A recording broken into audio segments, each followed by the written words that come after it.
Hi, everybody. FIDE Master Dennis Monokroussos here for ChessLecture.com.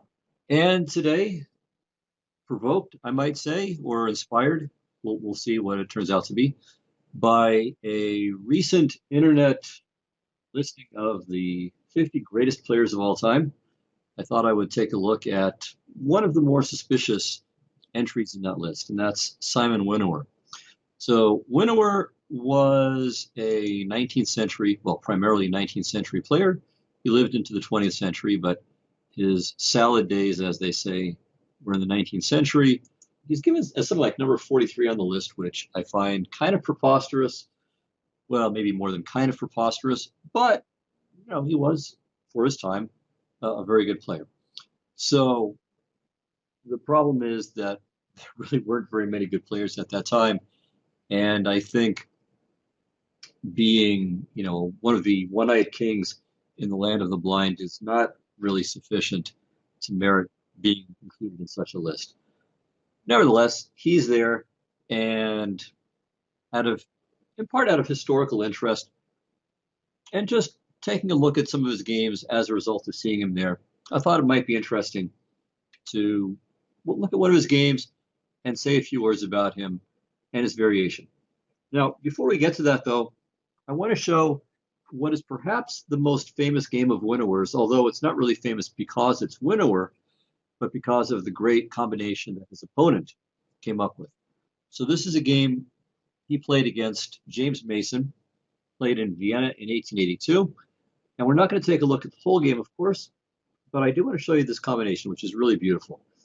So let us get to the starting point. Okay, so this is it. Mason has white. Winawer is black. Plays rook to f6, protecting the h-pawn. And here we go. So white's a move and win. And it's not just finding one move. It's going to require finding a number of moves. So I would really urge you to try to figure this out on your own. And again, not just find the first move, which you might very well spot, but if you don't prove the whole thing, you haven't really solved it. If you do solve it, then massive props to you, because this, again, is something special. All right, so here it is. What did Mason do? Mason played rook takes g5. Okay, this is, as I said, not particularly amazing, although it actually is very, very good too. But again, it's by itself, it's not the solution. You have to figure out the key point, which comes a few moves later. So hg5, queen h7 check. Okay, so now the easy point. If the king goes to d8, then queen h8 check. And if the king goes to e7, at the very least, you could play rook b8 probably, but even better is queen g7 check. Rook f7, f6, and this is completely hopeless for black. That's just queen and e7 mate. And queen, of course, has to keep this guy defended too. Just too much that black needs to do, and he can't do it all. In fact, he can barely do anything. If he tries queen to c7, then queen to f8 is mate. So that's hopeless. And if you go king to c7 here, then just queen takes f6, if nothing else, and that should be winning as well. Yeah, so the big question is, after queen to h7 check, what do you do after knight to d7? Well, bishop takes d7, but now queen g8. And see, this is the critical thing.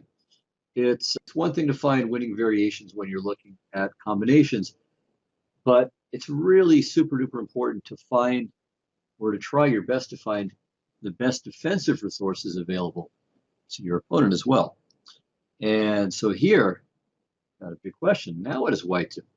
So it looks like black has gotten everything all figured out here. So white to and win. And this is, again, really part of the whole idea with rook takes g5. Without this, then rook g5 was just no big deal. All right, so here's what makes this a classic. White played rook to b7 check. Gorgeous move. So the point of this, or first point of this, is that obviously king of d8 hangs the queen, and rook takes b7 hangs the queen. So king takes b7. What else? But now, here's the big punchline at last. Bishop to c8, double check, and interference. So queen takes c8 would be great, but it's illegal. And rook takes c8 would be great, but it's illegal. So what can he do? He just loses the queen. And the problem is he can't even take the bishop safely, because if he goes king takes, then queen g8, and then if the king moves, then queen g7, and the rook is lost. So in the game, black tried sneaking his king into the corner. He maybe hoped that the bishop would be stuck on c8, but it wasn't, and white went on to win pretty comfortably. So he threatens queen a5 mate here, so rook d5, queen d7, threat queen c6, check here, and rook to d2, check, and now queen takes e4, hitting the rook on b1, bishop e6, defending the pawn on a2. So you can see a2 is covered, g2 is covered. It's not a challenging position for white. Game goes a little longer, but not much. Here, takes, and then queen c6 check, and queen c7, and black resigns because after king a6, bishop c4, rook b5, and, well, first of all, bishop takes d5 check would be more than enough, but queen c6 check would just make it a full rook for free. So Winawer resigned here. All right, so not the most glamorous way to introduce Winawer to all of you, but as I said, it's probably his most famous game, or the most famous game he was a participant in. Now, what else do we know Winawer for? Well, of course, what we know Winawer for is the Winawer variation in the French. There's also a Winawer line in the Slav, I believe, but the French is the best known line. Now, the funny thing is, okay, this is the Winawer, at least that's how you'll find it in the books. But the funny thing about the Winawer French is that it was played quite a few times before Winawer. The first person to play it, I believe, was Ignaz Kolisch. So Kolisch played this in 1861, which was quite some time before Winawer got around to it. Winawer, I think, played it in 67. He played against Steinitz, and he lost. All right, so Kolisch played it twice in 61, I believe, against Louis Paulsen, drawing both games. Blackburn used it many times, more times than Winawer ever did, and also played it against Steinitz, also before Winawer got to it. So, it's not that Winawer played it first. He didn't play it more frequently than anyone else. It's not that he was the first person to play against someone like Steinitz. So why in the world is this named after him? The only thing I can think of is that after e5, he was the first guy to play c5. But he was also the first guy to ever face e5. So everybody, strangely enough, met bishop to b4 with e takes d5 until, again, that first game where Winawer faced e5, and that was against a player named Mortimer. And by the way, Winawer only faced it that one time, e5. So it's kind of strange to me that this variation is named for him, since it's not e5, c5 that's technically the Winawer, but 3 bishop to b4. He was not the first person to play it. He wasn't the first strong person to play it. His results with it weren't particularly good. It's just peculiar all the way around. All right, so I'm definitely not casting Winawer in his best light, but hey, it wasn't me who put him as number 43 on a top 50 list. All right, so enough bashing poor Szymon Winawer. As I said, he was nevertheless one of the best players of his day, and, well, we'll see that he could beat very good players, and we're going to see, in fact, him beating none other than good old Wilhelm Steinitz right now. So he does get some props. And he beat Steinitz, I think, 2 or 3 times in their careers. So this game was played in Nuremberg, played in 1896, a couple of years after Steinitz had lost his world championship title, but was still playing very good chess for the most part. And here we go. So e4 by Winawer, e5, and now d4. So this is actually a pet line of Winawer's. He played it more than once and won some nice games with it. So e takes d4 now, queen d4, knight c6, queen e3, knight f6. All right, so here, I should say, instead of knight f6, there are a couple of games where Winawer faced bishop to b4 check. One was against English like the country, but with an extra SCH at the end. And he won that game. as he also won a game against a player named Riemann. So, like I said, he played this quite a few times and over a fair stretch of time and had some good results. All right, so you can see Winawer was certainly an aggressive player. Knight c3, bishop b4, bishop d2, castles, castles, rook e8. So this is still the main line of the center game more than 120 years later. And here, nowadays, the most common move is queen to g3. Well, it gets out of the way of this lineup with the rook on e8, and there are also some hints of bishop to h6, or after bishop c3, bishop c3. Of course, knight e4 is impossible because queen takes g7 is made. So queen g3 is the main move.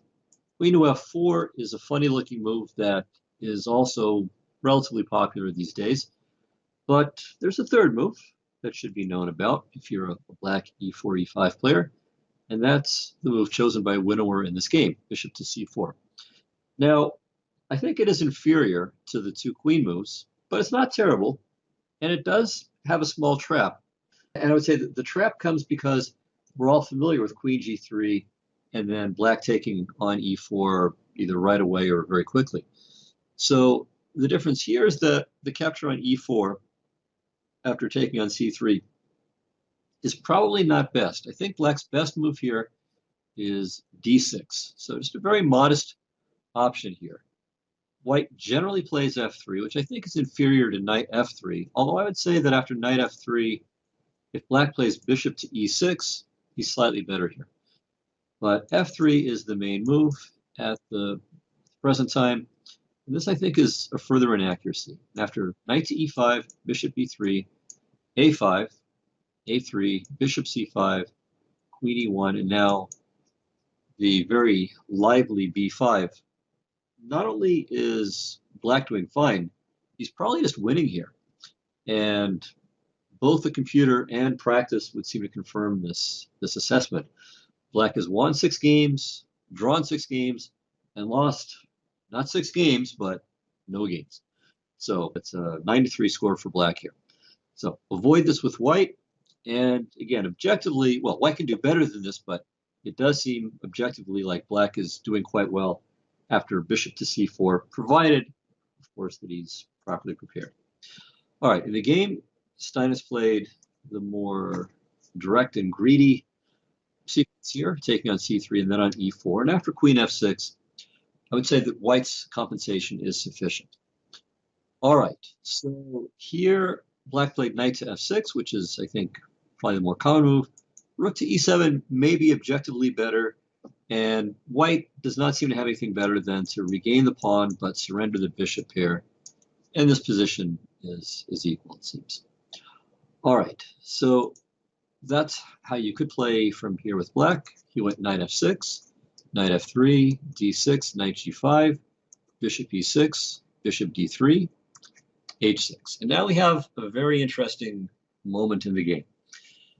Objectively speaking, the best move is knight takes e6. And it's about equal. I would probably prefer to have white, I think, very slightly because of the bishop here. But objectively, it seems that this is just equal. However, well, it's for a pawn. So white has good compensation with the bishop here for the pawn. Instead of this, though, Winawer and many other people as well, so this has been by far the main move here, they all went h4. And objectively, I think this is a mistake, but it's very tricky and it's hard to resist this. Okay, so what should black do now? Well, definitely not h takes g5. That's pretty easy to reject. The move that was played in the game is very natural. Steinitz and many other players have played knight to d5. So this was played, I think, in 11 games out of 13 that got to this position. So I think one game black played h takes g5 and, of course, got butchered. The best move was only played once, but still the best move, and that's knight to e5. So if black finds this, white, I think, well, may not be just losing, but is certainly in trouble. All right, so bishop e5, de5, queen e5, bishop d5, queen g3, and queen to e7 was played in the one game that got here, and that reduced black's advantage somewhat, and white eventually managed to escape with a draw. The best move was queen to d7. You might go to g4, but more likely, if possible, black will play queen to a4 and start drumming up his own queenside attack.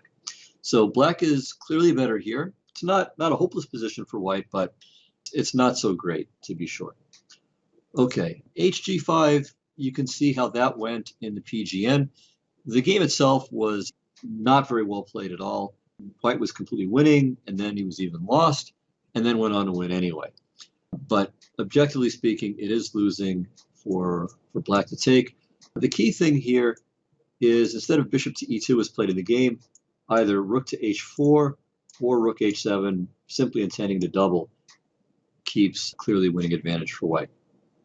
By the way, there's also, going back to Winawer and the variation named for him, I give all the historical stuff there in the PGN file as well. So you can see the earliest games with the Winawer, his games with it, his games facing it for that matter, and all the rest. Okay, so back to the game, knight to d5. It's a very tempting looking move. I mean, you're attacking the queen. You want to get rid of this powerful bishop on c3. It certainly makes sense, but it is not the best move.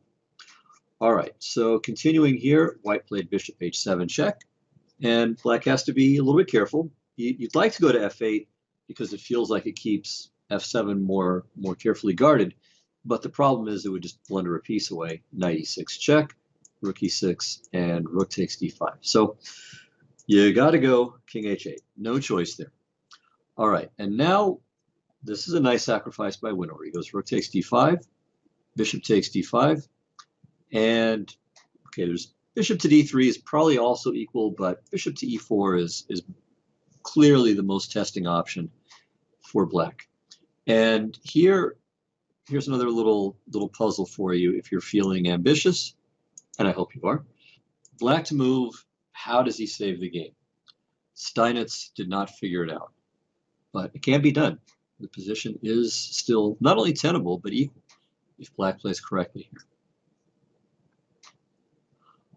Okay, so I hope you've paused it and done your best to work it out. And I hope that if you did find the right move, you did better than one Matthäus Seibold.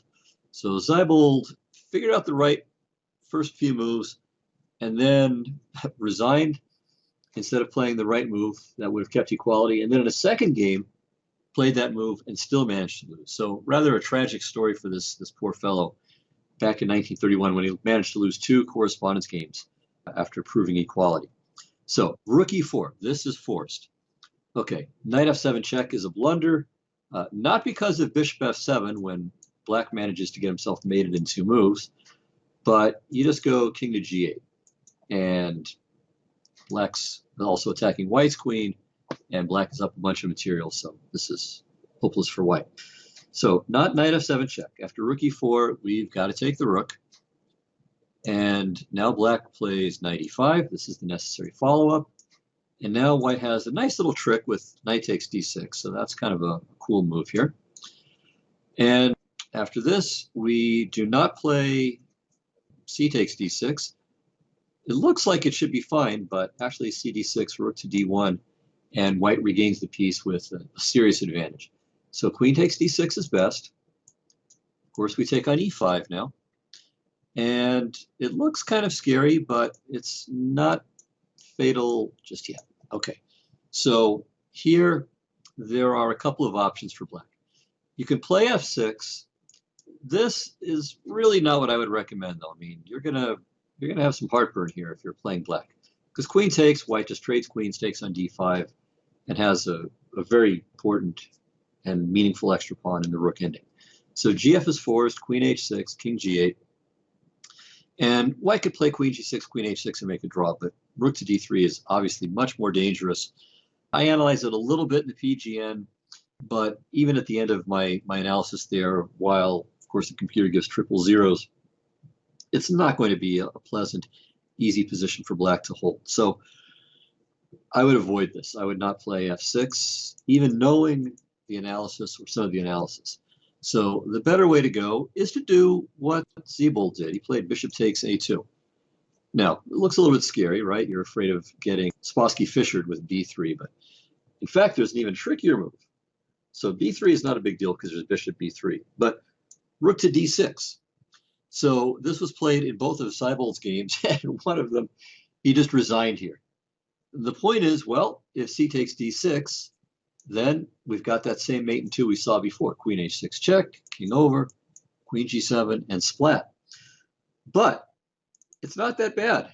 And in fact, Seibold in the second game realized, oh, wait a minute, why did I resign? I have queen takes g2, saving my queen and defending the g7 pawn. So a happy ending for Seibold the second time, right? No. Rook to d3, and now he makes a mistake. He goes queen to g1 check, and he lost.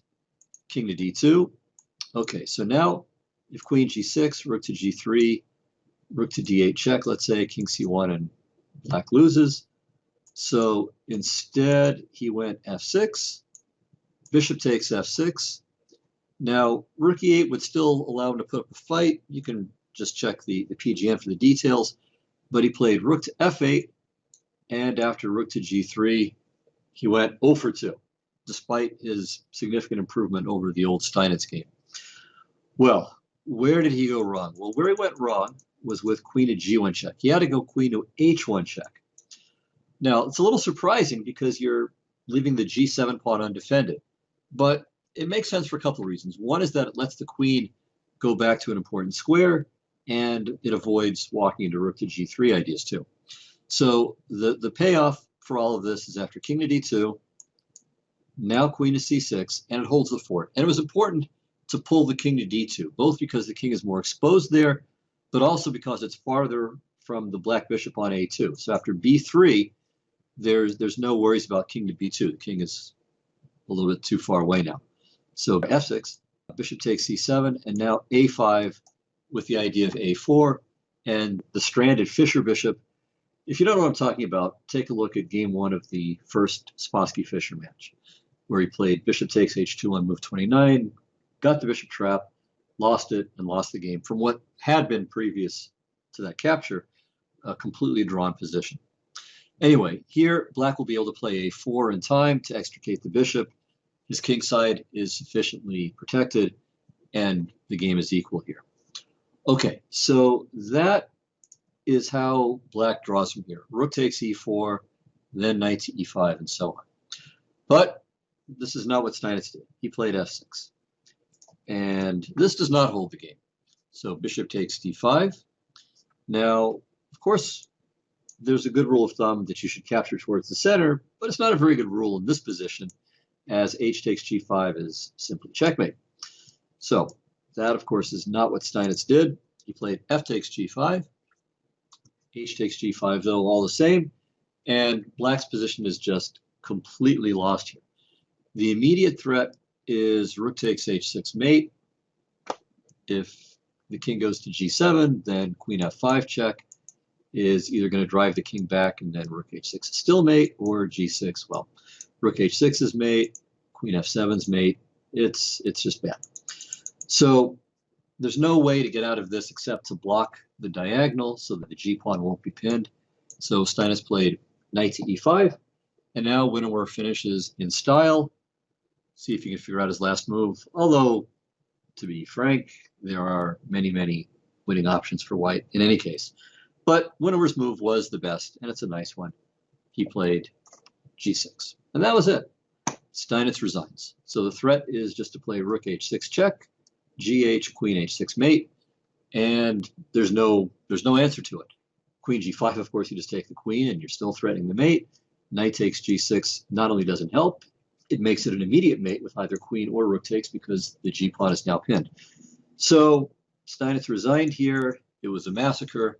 And again, you might say, well, Steinitz just played one bad game. But again, Winawer did beat Steinitz 3 times in their career. He lost more games to Steinitz than he won, but still, beating a world champion 3 times is pretty impressive, period. And Steinitz was still a very, very strong player. He was still one of the absolute best players in the world at this point. So Winawer did have some skills. You know, this guy was was not, not just a rank amateur, but 43 in the world. Sorry, that's clearly not correct. But at any rate, a very good player, one who, thanks to the probably misnamed variation in the French, will continue to be a name throughout chess history. Anyway, hope you enjoyed this little history lesson and enjoyed the game too. And, if you play the center game, you might consider 8 bishop to c4 as a little surprise weapon. As, this is a tricky variation. I mean, black has more than one way to come out of this with a good game, but it's also very easy to just stumble into a loss. Even if you know something, right? Even like poor Zeibold, who managed to lose twice in an equal position. All right, so that'll do it for this one. Until next time, this is FIDE Master Dennis Monokroussos signing off for ChessLecture.com. Bye-bye.